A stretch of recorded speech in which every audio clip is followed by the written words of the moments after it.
And my first thought tonight is upstate New York on this Garrett Extra. God is holding you in his hands tonight as another region of upstate New York has been cleared to reopen. So Governor Cuomo allocating another county, the fourth one, North Country, a sprawling rural swath, which includes the Adirondack, met all 7 benchmarks the state requires before selected businesses can be approved for reopening. New York's southern tier, the Mohawk Valley, and the Finger Lakes previously met the standards, and these regions, as well as the North Country, are preparing to reopen as early as Friday. There's 10 overall that can start reopening once they demonstrate COVID-related deaths and hospitalizations are down, that there are enough hospitals to meet any new surge in cases, and that there are sufficient local testing and contact tracing efforts. But for upstate New York, for those counties up there, God is with you in this time. He's got you in his hands. I truly believe it. And he will guide you through this. And I don't usually play worship music like that, but the Robin Mark, Days of Elijah. Oh man, we truly are in times where we need him, where we need to understand that he is the way. And talking about famine, yes, there's another issue continuing to brew. And not famine, not in America. That I do not believe that will happen wholeheartedly. But I do like that there are senators concerned about the meat packers, about that industry that provide us the food to keep us nourished. And how I found out about this is Josh Hawley earlier today said this. The Flynn nonsense, how they unmasked General Flynn, perhaps breaking protocols and doing so, sharing intelligence that was not supposed to be shared, that's supposed to be classified. The more we learn, the worse it looks, which is why we need a full investigation into what went. So that's Senator Josh Hawley. And he, of course, is from... Let me see here.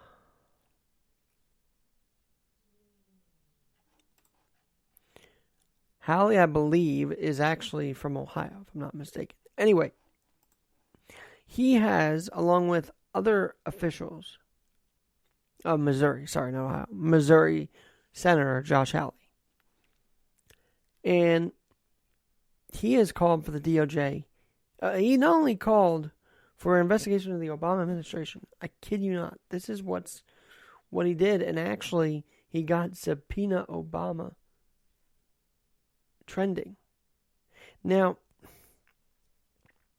why this is important is because all these investigations and this admitted, see, documents are one thing. But when you have it on tape, the vice president for President Obama, VP Biden, when you have this on tape with George Stephanopoulos.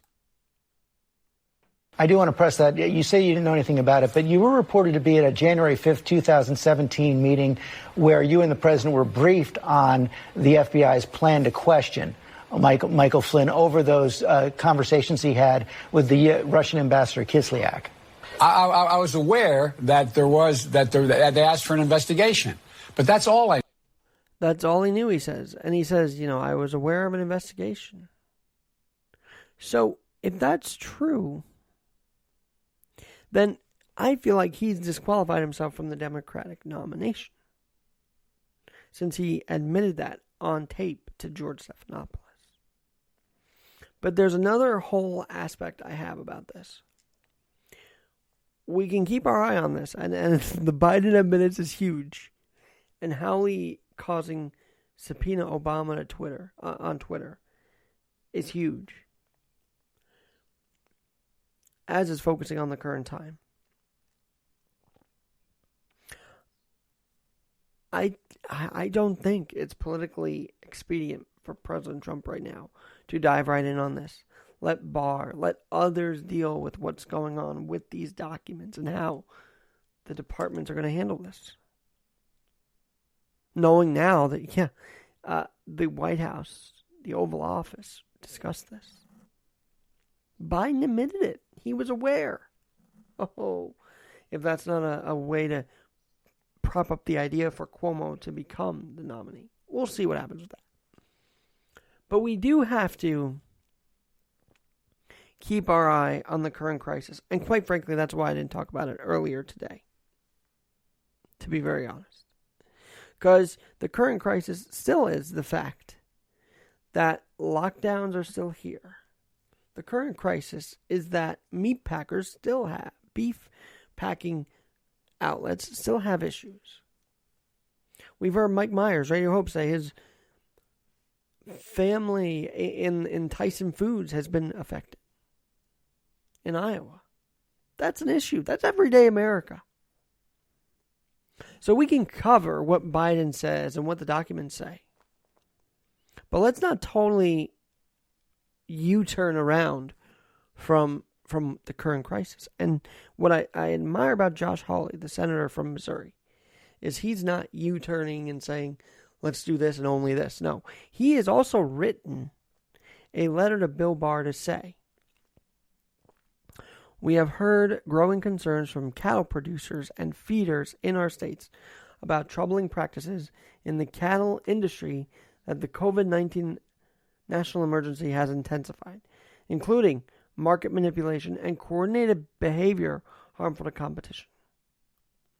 These serious claims have been relayed in a request for further inquiry by the U.S. DOJ from 11 states' attorneys generals this past week, in addition to a number of letters from senators on the matter. We support these calls to action and request the DOJ investigate suspected price manipulation and anti-competitive behavior in the highly concentrated cattle industry to identify more clearly the factors contributing to a dire situation for producers. The lack of competition in the meatpacking industry has resulted in a vulnerable beef supply chain, which is the current national emergency. So he's looking out for these meatpacking plants. He's not just saying, he's not just saying this earlier today. The Flynn nonsense, how they unmasked General Flynn, perhaps breaking protocols and doing so, sharing intelligence that was not supposed to be shared, that's supposed to be classified. The more we learn, the worse it looks, which is why we need a full investigation into what went. Right, we need further investigation. That's what he is saying, and he actually got Twitter trending, amazingly, this afternoon. But the bigger thing for me is Senator Josh Hawley is not just talking about that. He's talking about something more serious. That not only are we at risk for and seeing reports of food shortages, which I pray do not happen. But I think it's important to calm fears about it and talk about it at the same time. But what they're seeing is price manipulation in 11 states.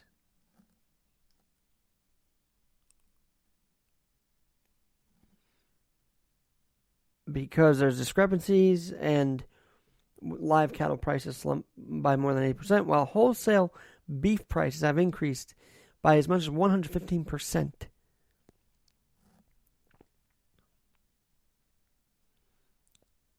The four major beef packing companies, they went on, control 80% of the cattle industry, and with the advantage of thousands of producers from which to get their supply, effectively function as a choke point for the entire industry, the big four packers. So we have to look out for our meat packing industry. We have to look out for the workers as well. Can we reopen? Well, actually, they were ordered to say, but can we do it where they were 6 feet apart on the assembly line? That's the question. So kudos to Josh Hawley and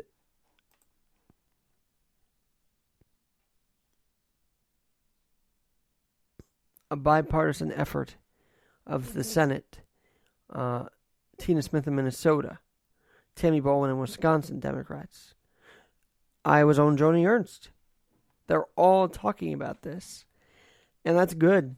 It means they haven't lost sight of their people, of their workers, of their suppliers to all of us.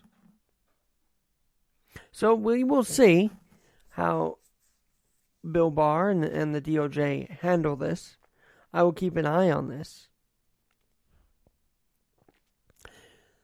Cattlemen, they say, across America are seriously questioning the ability for their children to take over what are frequently multi-generation, family-owned operations that have served as the engines for their communities and our own country's food supply.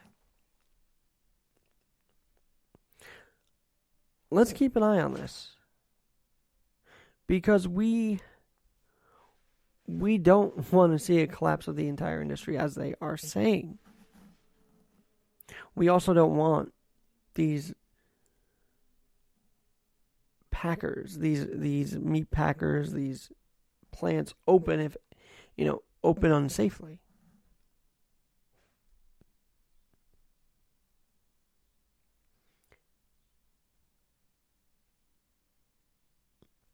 And so, kudos to Senator Hawley for focusing on both